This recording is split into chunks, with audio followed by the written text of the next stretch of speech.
Hi, Michael. Hi Danielle, how are you? Yeah, I'm not bad. Yourself? Yeah, I'm okay, thanks. Yeah, So today, I think we said we would talk about the subject that everybody's talking about right now, and that's Corona and COVID yeah, 19. And we would just talk about a bit about how it's impacted on us and how we're coping with it.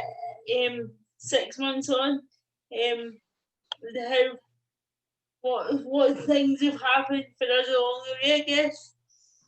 And suppose we will share it on both our YouTube channels, and obviously we'll put but I'll show, this short introduction will be on social media as well.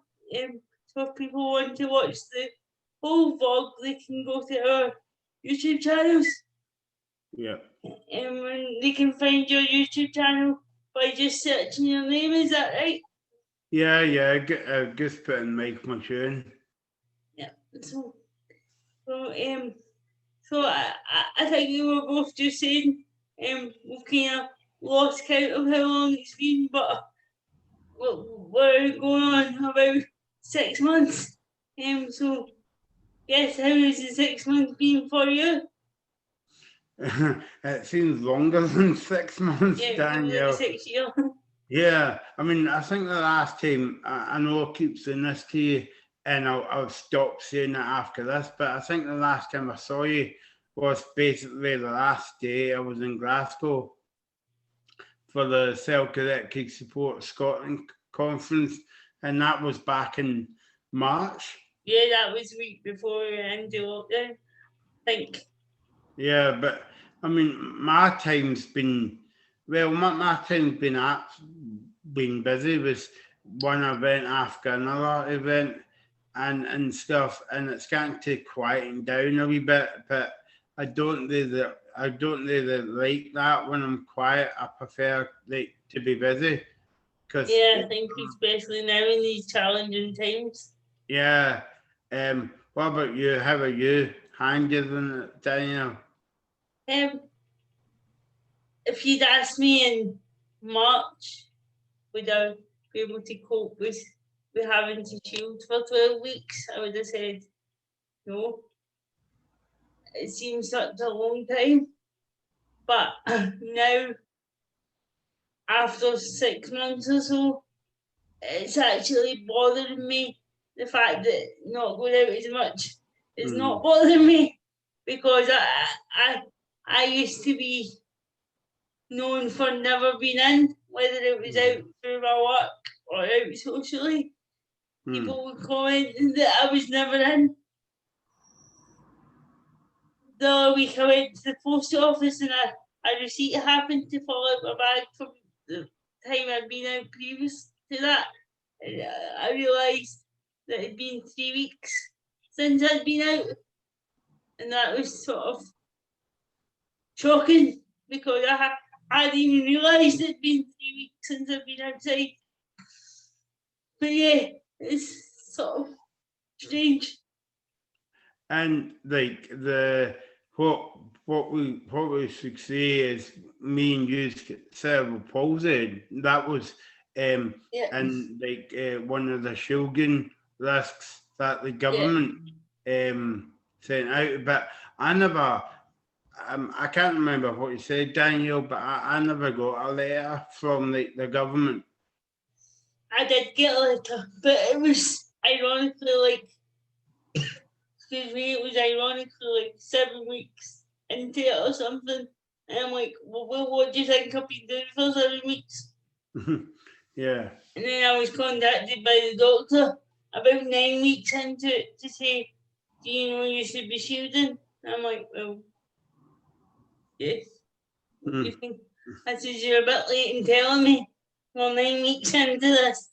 And then they were asking me if I was still getting my medication and things okay. And I was like, well, yeah, but again, you're a bit late in asking me. Yeah. If I wasn't, I'd be in trouble because like I need my medication daily. So to Mm. me, that was a bit.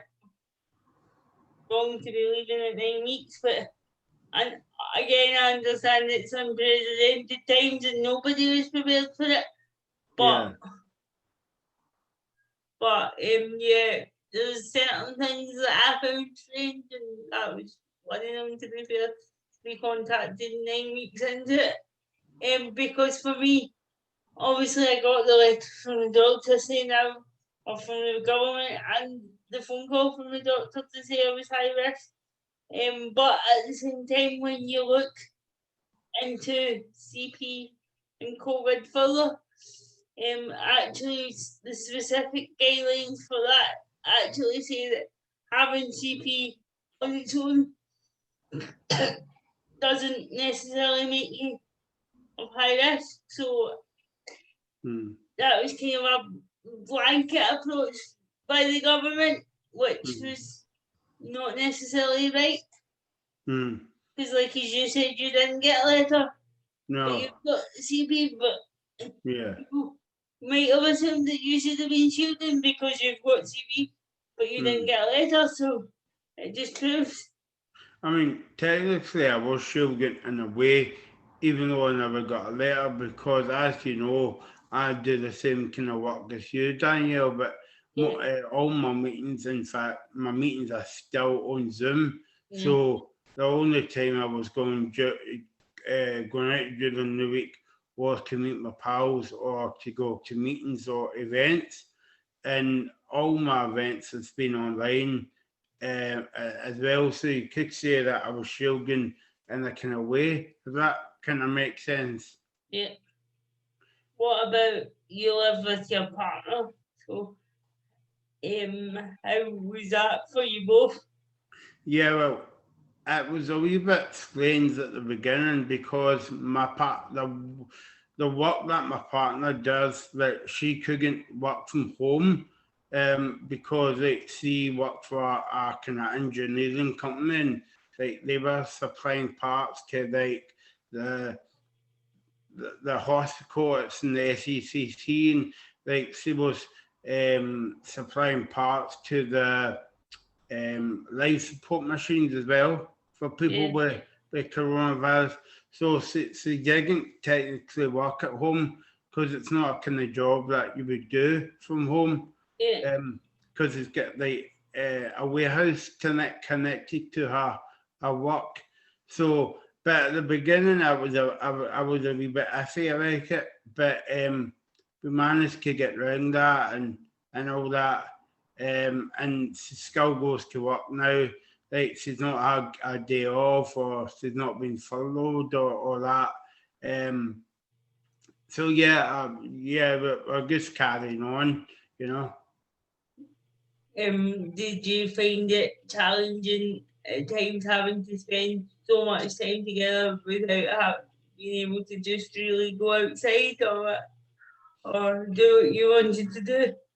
Yeah, especially weekends, like Danielle, like we go out places like to the cinema or to restaurants or or just to see family, and we couldn't do that, and it may get worse because at the weekends at the beginning of lockdown, at least I could watch football or different sports, but because there was nothing on the telly and obviously we couldn't go out, I was totally bored. But I think it's like actually getting, I wouldn't say slightly better, but better than what it was. Yeah, I think so. For me, I think it was 10 weeks before I was able to see my dad again, because I took the decision when restrictions were lifted in general that I had to go and see my dad because it wasn't doing his mental health or mine any good not being able to see me. So I took the decision that it was safer for me to go to him in a taxi than him to come to me on the bus. So I went, and I didn't think I was too bothered about it until I went to go out the door to get into the taxi. And I'll be honest, I felt a wee bit panicky. Mm. And I've never felt that because I'm usually calm and take everything in my stride. But I mean, I didn't have a like panic attack or anything like that, not by any means, but I did feel a bit like uncertain.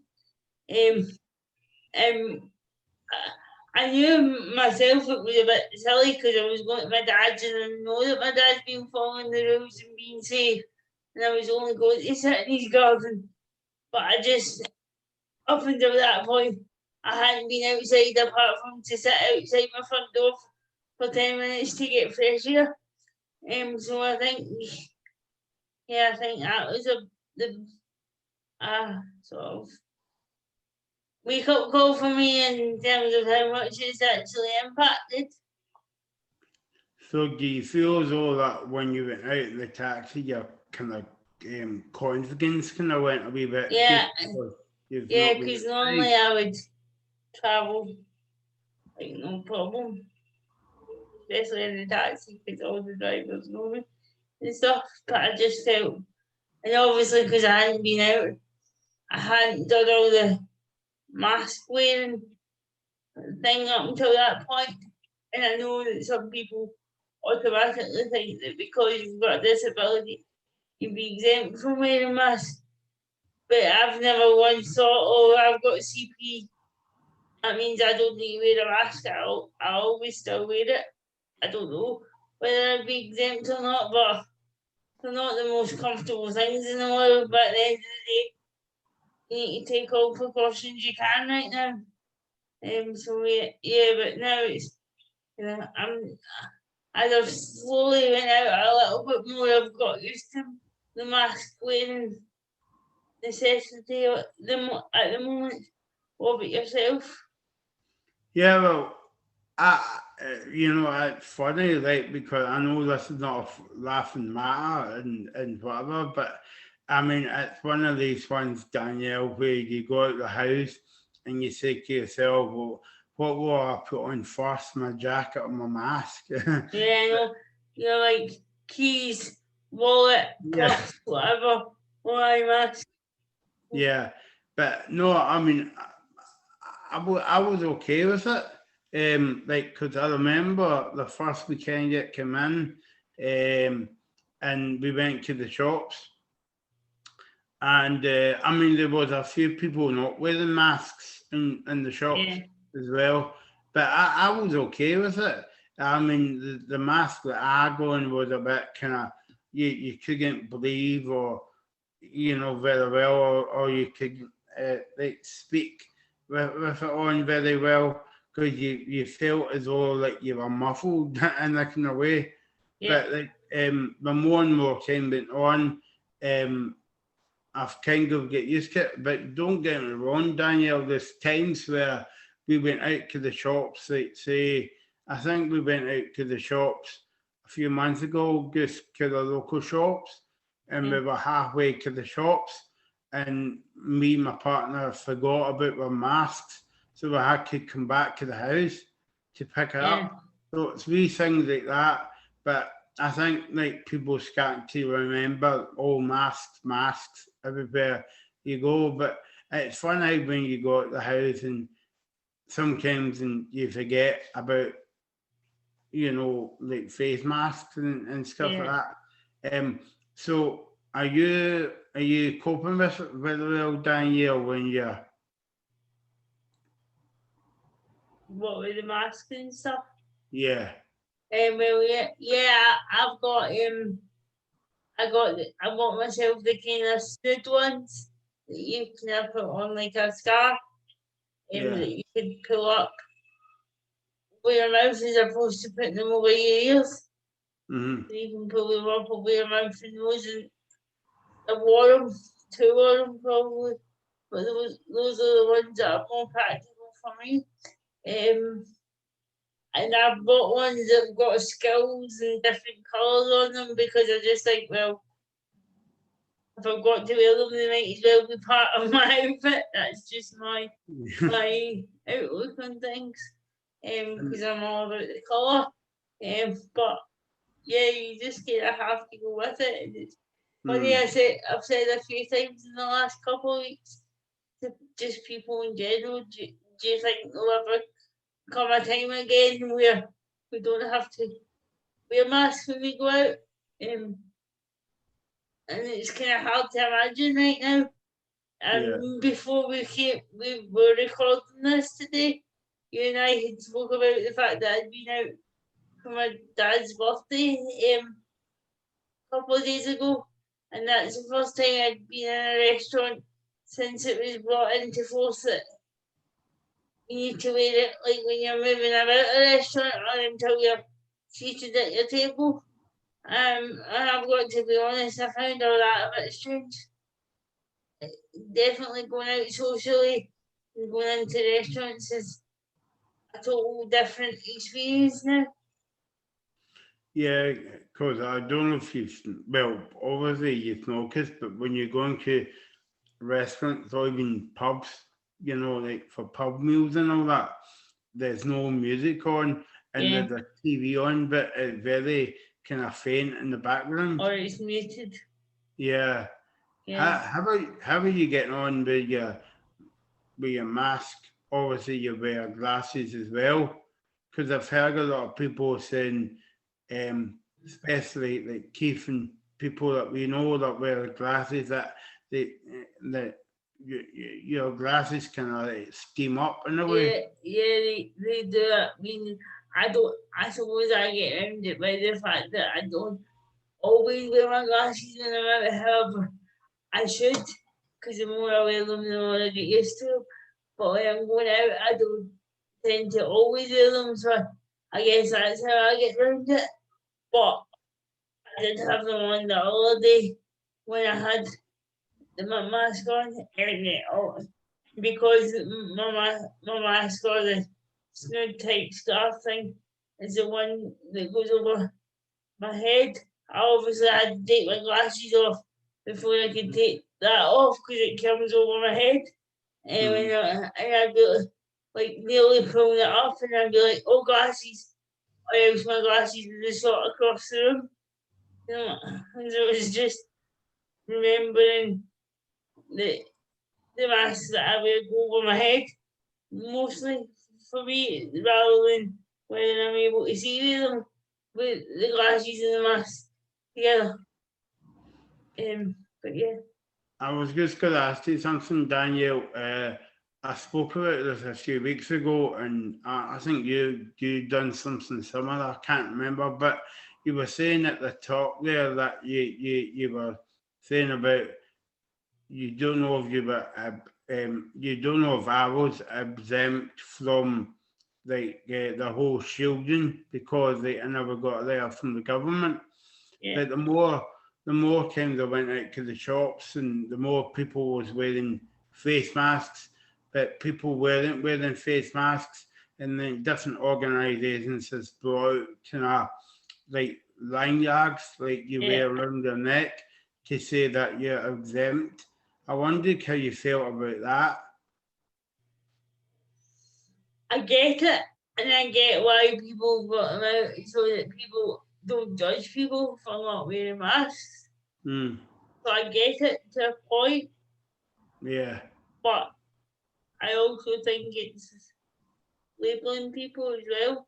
Yeah. Because it's like saying, might as well put an Ian light above somebody's head, I guess. Yeah. So it's like sticking a big label onto somebody. Yeah. And there must be better ways of doing it, but I don't know what the better way is right now, and I think that's the problem because it has been unprecedented times. Nobody knows what that better way is.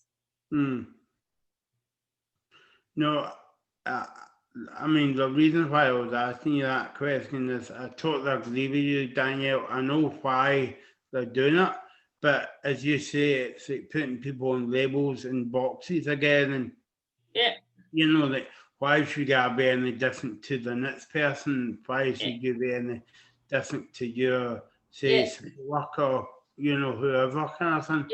So it's a bit kind of, but it's a bit kind of like off-putting when you see that, but I see now that people are taking advantage of it, saying that, oh, I'm exempt, even though they haven't got any kind of disability or Yeah. any kind of, they're just using that as in it's just And to then, say, I'm not wearing one. yeah, and then organisations and shops and stuff don't feel they can question it because it's Yeah, almost like you're singling somebody out, but then you've got to question who's actually genuine yeah, and who's actually not telling the truth.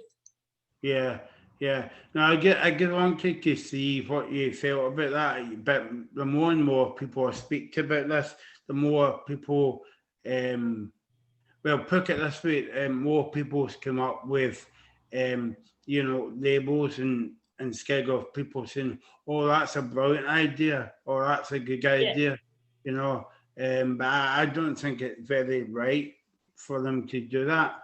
And I know a couple of organisations are for it, and a couple of disability organisations are against it, and they've got the same opinion as me and you. yeah. So as we've spoken about where we're at now in terms of the lockdown, but as we mentioned briefly before we started recording, there's a prospect of more restrictions apparently being enforced from today or being announced today anyway. I'm not sure when. So how do you feel about that? Yeah, I mean, we just have to wait and see what happens. But I was thinking last week it's going to be a total lockdown, but the more and more time went on, it says that it's not going to be a full lockdown. It's going to be maybe the pubs at the moment they're shutting at 10. Like you might find the pub shut at 9 o'clock or 8 or 7 at night. But I don't know how I really feel about that. Obviously, it's for the way they're talking, it's for 2 weeks, Daniel, anyway.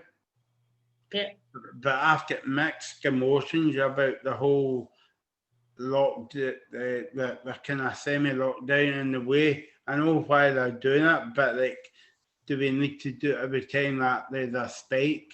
So will we be shutting down in another 4 weeks or 5 weeks or whatever?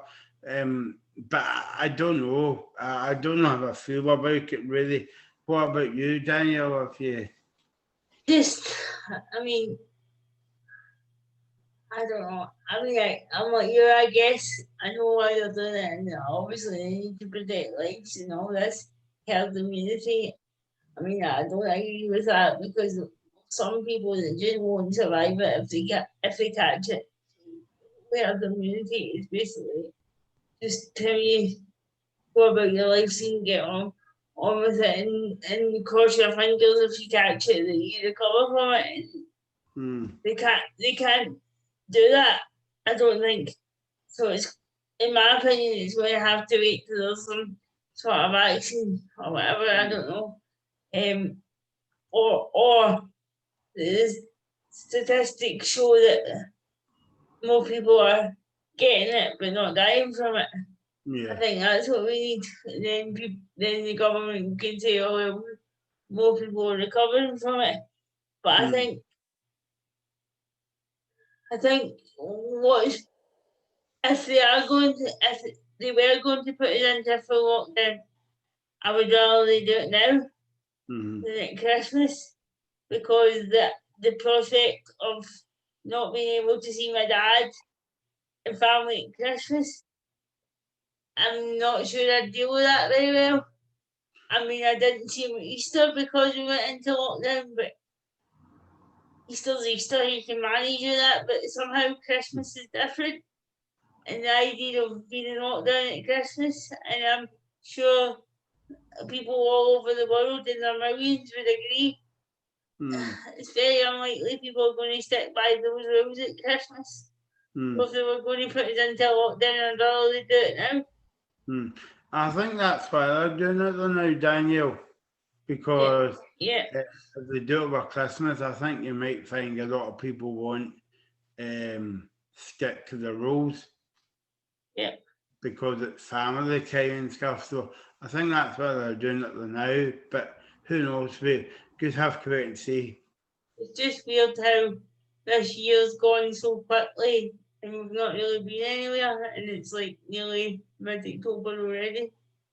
Yeah, because I know you had big plans for your business and I had like plans as well. Yeah, and I've been looking after I've moved so far, and even when the world's been locked down, and I'm still making really good progress. But it's just a different world right now, Yeah, and it's really strange. And who yeah. knows what the next few Who months will hold? who knows what's around the corner? Yeah, that's it. Okay, well, I'll let you go now, Danielle. Okay, it's been nice speaking to you again, Michael. Yeah, you too. I'll catch up with you Okay, soon. we'll speak soon. All right. Okay, bye. Bye.